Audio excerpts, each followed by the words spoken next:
Good evening. Two hands here from the cutoff. So hand number one, I have ace six of clubs. We have an early position player raises 3.4. That seems to be a little bit bigger than what we normally see. We get a call from an 11-7, and then it's on me. So 27-14, I have call flop c-bet in position with 8x, so basically overcards, backdoor enough flush draw, and so forth. I don't really have a whole lot on what his pre-flop ranges are, but he's playing 27-14. His raise first in from early position is looking to be 12%, so I'm going to guess that he's going to be somewhat tighter. He's probably going to have a stronger range for this 12%. Maybe something like that. Maybe going down to sevens. We could say maybe all suited broadways to get there. Maybe those. Don't know. I mean, he at least, if he calls a flop c-bet with overcards backdoor flush draw, he's probably capable of at least raising with ace 2 to 5. May also be raising with those. We'll leave those. What about villain 9? Villain 9 is definitely a tight player. Out of 97 hands, he's playing 11-7. He has 8% call 2-bet, and this is the first call that he's made. So what could he have? Well, definitely not a super strong hand. I'd expect him to 3-bet with those. So if we take out what I expect him to 3-bet with, I think we're probably something like maybe this.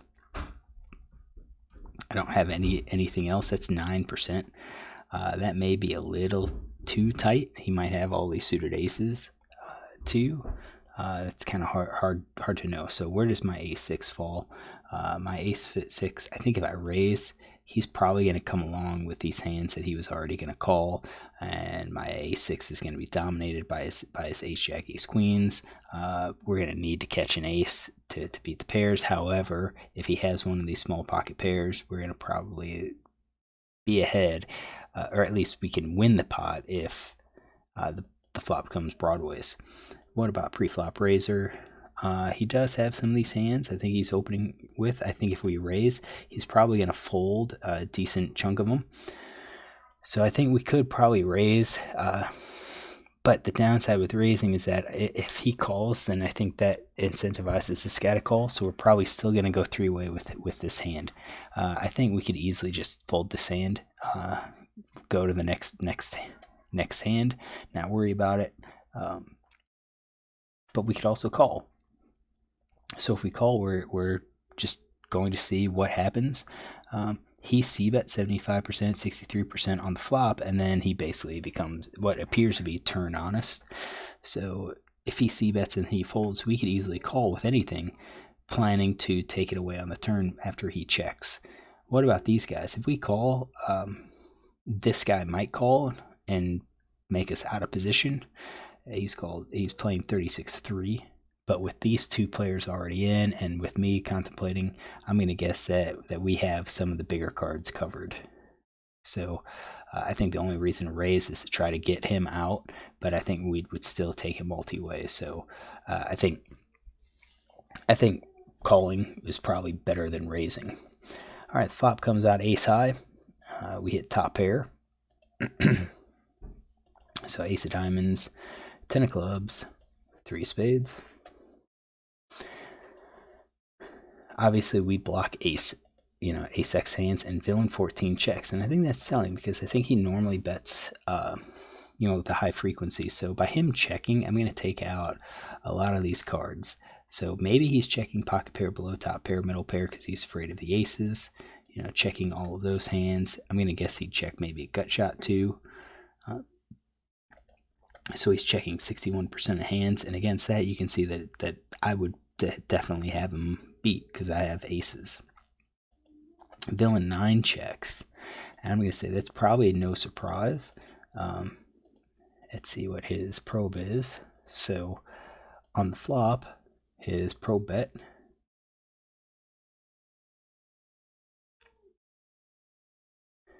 Let's see here. Where is it?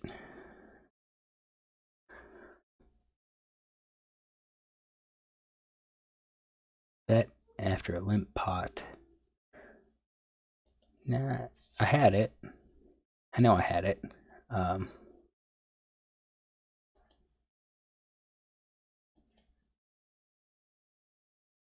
I was pretty certain I had it, but it gives us an idea of if we check, how likely is it that he will bet. So I don't think he's looking overly aggressive, especially with these numbers. So I think he's probably going to check his entire range. And really, when you look at his entire range, the only thing of question is the set, possibly top pair. Would he bet those or not? I would think with 11 set at 7 he would. However, the board's kind of dry, so he may just check and see what comes out on the turn. So I'm just going to say he'll check with his entire range. And then it's to me, what should I do? I think we could definitely check. However, if we check, I think we can definitely bet. But if we bet, we have to ask ourselves what worse hands are going to call. If I bet, do I think this kings, queens, jacks is going to call? Probably. Do I think middle pairs is going to call? Probably. Do I think any of these bottom pairs? Probably not. And I say probably for these middle, so jacks, queens, kings, aces. I say probably because he might just fold it because the ace came out. And villain 9, I think if I bet, I think he's probably just going to dump all of these pocket pairs. So, yeah, betting's going to pick up pot. But if I check and, the board is, the turn comes out 2 or 3 or something like that, pretty safe, then it's a possibility that I may be able to get him to bet, or him to bet one time, I call, and then have him call on the river. So I think my plan here is just to go ahead and check and see if I can win one more bet. So 4 clubs comes out. I think that actually helps my equity quite a bit. So if I'm behind, I at least have a redraw to the flush. He now bets 7.72. All right, so 7.72. What is he going to bet with? I think now he's probably betting to see if he has how his pair is. That would be my guess. And maybe he has a flush draw, so we'll include that. So, with that bet, I think we're going to be calling here. Villain 9 folds, so I think with Villain 9 folding, he could easily have had any of these pocket pairs or the unpaired hands. Definitely does not have the ace. So, versus this guy, I have ace 6 of clubs, and you're going to see that I am way ahead. I should definitely call here. What about raising? I do think raising could be a possibility. I think if I raise, it kind of looks like I might have the club. I think raising is going to probably get the flush card to come, and if the flush hits, I think I'm taking his entire stack. If I just call here and he bets and I raise, he may just call, so I wouldn't be able. Yeah, so I just kind of think that maybe I can raise here instead of just calling. I just called, and the 4 comes out. And maybe the call was okay because now it encourages him that maybe I'm calling with the club and he's going to bet one more time with, jacks, queens, kings, or aces. He doesn't. He checks. So now I do think we can bet here, bet for value. I think if we bet, half pot, maybe he could call with kings, queens, jacks, 10, 10 jack. And that's kind of what I did. I bet half pot and then he calls. So I think when I bet and he calls, I think he's calling with those. So he shows queen. So I think pretty good. He checked when he was scared. I think if I raise on the turn, it's possible that he probably just folds at that point. So I think that's an okay hand. All right, let me pause this and get hand number 2. All right, hand number 2 is queen jack of diamonds. On this hand, we have an early position player raises to queen 10. And I've lost my HUD, so let's see what I can do with this. All right, that's better. So, starting again, he raises to 2.5, and it's on me. He's playing 24-8. Early position raise first in is 4%, 1 out of 23. He's playing pretty tightly at this point. So I think he's going to be something like this. Maybe just like that at 6%. Could be a little bit wider. I mean, he does play, 24% VPIP, but you can see he's super tight, early position, and then 23, 27, 36, and then 60% in the small blind. So I think overall he's playing tight, and he's somewhat aware of position. So I think that's pretty good. Now, does the 2.5 suggest anything? Maybe it suggests that he doesn't have that. So if we shift it to something like this, might be a little bit better. And that's what we'll do. So then I get queen 10 of diamonds. I have a choice of calling or folding or raising. I think the hand's a little bit too strong to fold. I think with this bet, we could easily 3-bet to isolate. None of these players, I mean, he's the loosest of them, and followed by him. I think definitely if we raise, we can get a heads up, and that might be a little bit preferred. However, I think we can kind of look at what hands he would call with, and I do think he's going to be calling with, probably these pocket pairs, maybe ace queen, ace jack. So we would definitely be dominated if called. I think calling is okay. I just want to go with a call. So flop comes king jack 10. So it's one of these flops where it's not the greatest and it's not the worst. We hit bottom pair. We've got open and straight draw. He bets. He c-bets out of position 0%. He c-bets in position 1 out of 3. I don't think he's very aggressive. So with him c-betting, I think we can look at possibly a straight, possibly a set, possibly 2 pair, maybe the top pair, maybe pocket pair below top card, maybe the middle pair, maybe he has a jack. Does he have a bottom pair? We don't have anything. I think I'm going to get rid of the pocket pair below the board. Does he have a flush draw? I don't know. I kind of think a flush draw would just check call. Same thing, open and straight draw. Well, open, he'll have that because he's got the queens. He's got a king and jack and so forth.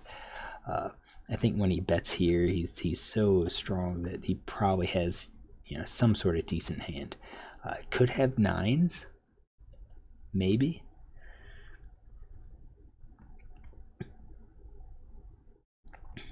Nah, I don't think so.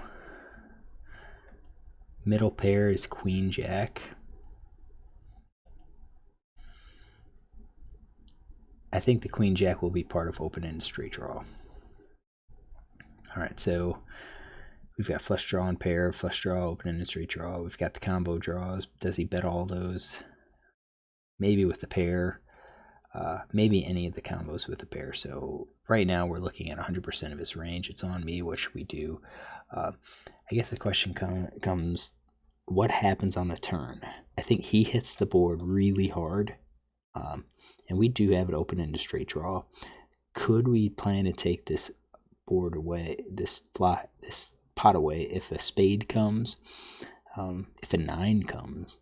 I think if a 9 or ace comes, we don't have to worry about taking it away. We'll have straight at that point. But what about the spade?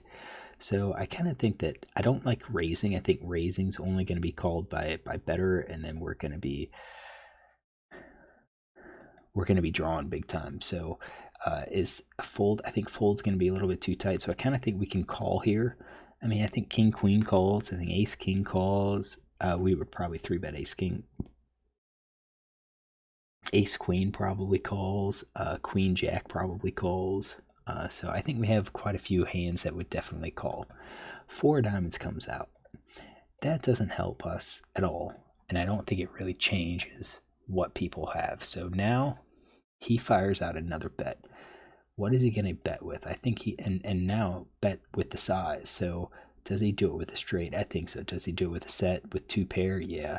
Does he do it with top pair? So king's queen? I do think he's going to be betting that much. What about pocket pair below the top card? So if he has the queens, I don't know. I don't think he's going to be as aggressive. And same thing with the middle pair, and probably even the flush draw. So I think he's definitely skewed towards having a high hand.